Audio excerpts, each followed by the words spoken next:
Think that you are lying in your bed, but your mind just won't stop talking. You're replaying that one conversation from 3 days ago. You're planning 10 different futures that will never happen. And you're trying to sleep. But your brain keeps hitting the what if button over and over again. Why do we overthink everything? And more importantly, how can we finally stop? In this videocast, we're going to break down the science behind overthinking and discover what's really going on inside your brain when your thoughts won't shut up.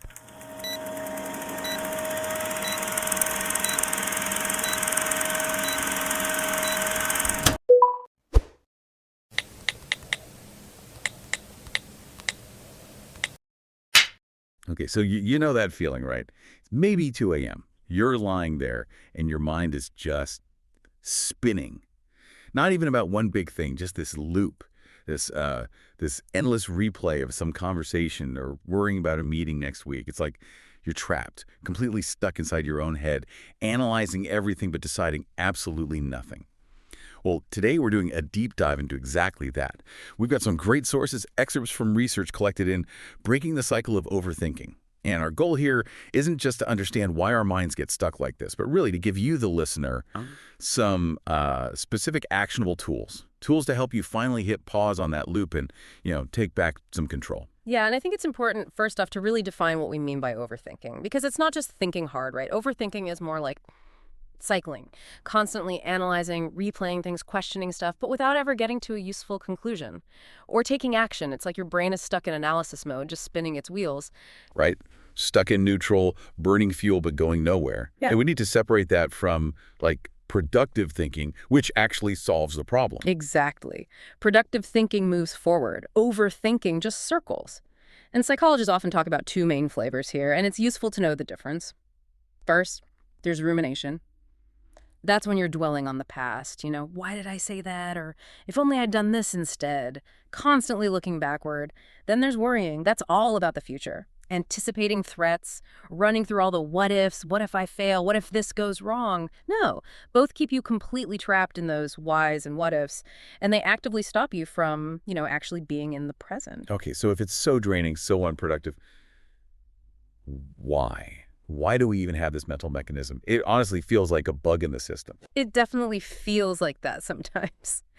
But the sources really point to an evolutionary reason. It's kind of a feature that's gone a bit haywire. Think about it from a survival perspective. For ancient humans, constantly scanning for danger, predicting threats, is that a predator? Do I have enough food? That kind of thinking kept you alive. Ah, the old better safe than sorry brain. Our internal security guard. Exactly. That system is all about threat avoidance. But today, we don't have saber-toothed tigers lurking around the corner. So that hypervigilance, it turns inward. It starts seeing threats in, like social interactions, work deadlines, money stuff. Overthinking is basically that ancient safety mechanism just doing its job too well, refusing to recognize we're actually pretty safe most of the time. Okay, that explains the why, the drive behind it. But what's actually happening inside our heads? Physically, when we feel so stuck in that analysis. Yeah, the neuroscience here is really fascinating. There's this network in the brain called the default mode network, or DMN. It's most active when we're not focused on a specific task, like when you're lying down or in the shower, just letting your mind wander. And importantly, the DMN is really involved in thinking about ourselves, our past experiences, our future, our feelings. It's kind of the self-reflection network. So it's where our personal story lives, basically. Pretty much. Now, here's the key thing. In people who tend to overthink, this DMN is often overactive. It's just constantly churning, replaying those thoughts and memories. And there's a really crucial interplay here. When the DMN is highly active, it tends to suppress activity in another network, the task positive network, or TPN. And the TPN is what we need for focused attention, for problem solving, for actually doing things. Wow. Okay, so that explains that feeling of paralysis. When I'm stuck analyzing, I literally can't focus on fixing it or starting something new. The reflection hardware is basically switching off the action hardware. That's a great way to put it. That is the feeling of being stuck. And then you add the amygdala into the mix. That's the brain's emotion center, especially for fear. When the DMN starts spinning out negative what-ifs, the amygdala lights up. It detects a potential threat, real or imagined, and floods the system with stress hormones. This ramps up anxiety, which keeps the DMN spinning, and it makes absolutely sure that the action-oriented TPN stays offline. It's a vicious cycle. So the brain's wiring kind of sets the stage for this loop. But you mentioned triggers too. What kind of psychological factors kickstart this whole process? The sources mentioned a few key ones. Right. Evolution gave us the mechanism, but our own psychology often provides the fuel. A huge one is perfectionism. This internal belief that everything has to be flawless. It forces the brain to analyze every tiny detail, predict every possible failure point, rerun past events looking for mistakes. But hang on, isn't some perfectionism good? Like for doing quality work, where's the line between being detail-oriented and just paralyzing yourself? That's a really important question. The line is crossed when the analysis stops serving the goal and becomes the goal itself. Productive analysis helps you make a plan and then act. Paralyzing perfectionism is when the desire for an impossible perfect outcome stops you from finishing or even starting. The focus shifts from doing it well to making it absolutely 100% flawless with zero risk, which is, well, impossible. So the analysis never ends. Got it. Okay. And what was the other big psychological trigger mentioned? Intolerance of uncertainty. This is a deep, deep discomfort with not knowing what's going to happen. And when we feel that discomfort, our brain tries to compensate by mapping out every single possible future scenario, which of course you just can't do. We're trying to build this perfectly predictable, fail-safe future entirely in our heads, and it just overloads the system.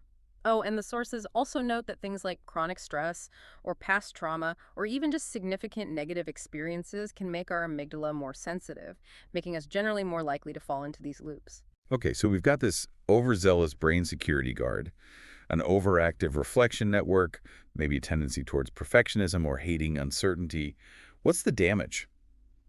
Because the sources are pretty clear, this isn't just annoying mental noise. It has real consequences. Oh, absolutely. The impact is significant really across the board. Mentally, the link to anxiety and depression is incredibly strong, plus just sheer mental exhaustion. But the physical side is crucial too. Constant overthinking means your body is flooded with stress hormones, especially cortisol, pretty much all the time. And what does that actually do to us physically, that constant cortisol exposure? Well, chronic high cortisol isn't great. It messes with sleep, it contributes to inflammation throughout the body, it can even encourage storing fat around the abdomen, it weakens the immune system over time too, so you're not just feeling mentally drained, you're physically wearing down your system because your brain keeps sounding a false alarm. It's like an internal energy leak that leaves a physical trace. Exactly. And think about decisions and relationships. That constant what-if cycle leads to analysis paralysis. You put things off, you hesitate, you might miss opportunities altogether. And in relationships, rumination can be so damaging. You replay a conversation endlessly, inventing meanings, assigning blame where none was intended, feeling guilty. You basically start living in this manufactured reality based on your internal replay, not what actually happened.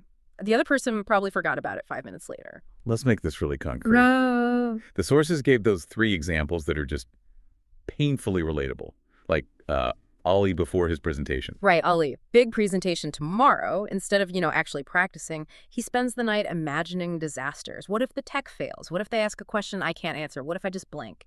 He's not problem solving. He's just cycling through fears, which of course ruins his sleep and focus, pretty much guaranteeing he won't perform well. The worry actively creates the bad outcome. Ugh, yes. And then there's Mary, caught in that social replay loop. She has coffee with a friend and then spends hours dissecting it. Why did she pause there? Was she annoyed?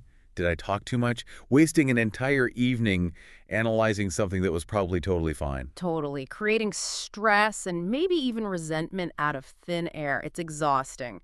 And the last one, Sarah, whose child just took an exam. She's stuck thinking, what if they messed up a question? What if I should have pushed them harder last week?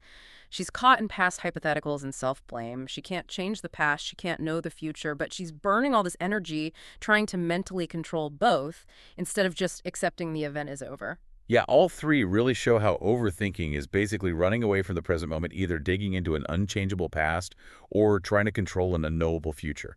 Which brings us to the most important part, really, for you, the listener. How do we stop? How do we get back to the present and quiet down that overactive DMN? And the sources are really clear on this. The way out isn't more thinking, it's action. You have to give your brain something else, something tangible to do. That feels like the biggest hurdle, doesn't it? Because the instinct is always to think your way out. But okay, action beats overthinking. Let's get into the toolkit. What's step 1? Step one is awareness. Sounds basic, but it takes practice. You have to actually notice when you're caught in the loop and name it. Instead of just being swept along by the thoughts, you need that moment of recognition. Ah, okay, this is rumination about that email, or right, this is worry about something I can't control. You're stepping back from the thought, seeing it as a process, not as you. Okay, so first, catch yourself doing it. Then step 2 is the counter move. Replace thought with small action. You said this is about using inertia differently. Exactly. Instead of letting the mental inertia keep you spinning, you create physical inertia. You take one tiny, concrete step related to the issue, or even unrelated. So if you're Ollie worrying about the presentation, the small action isn't practicing the whole thing. Maybe it's just opening the file, or tidying the desk where you'll work, or maybe it's just getting up and making a cup of tea. Anything that breaks the purely mental loop and engages your body and focus differently, even for a minute, it shifts the brain towards that task-positive network. Like the 5-minute rule idea.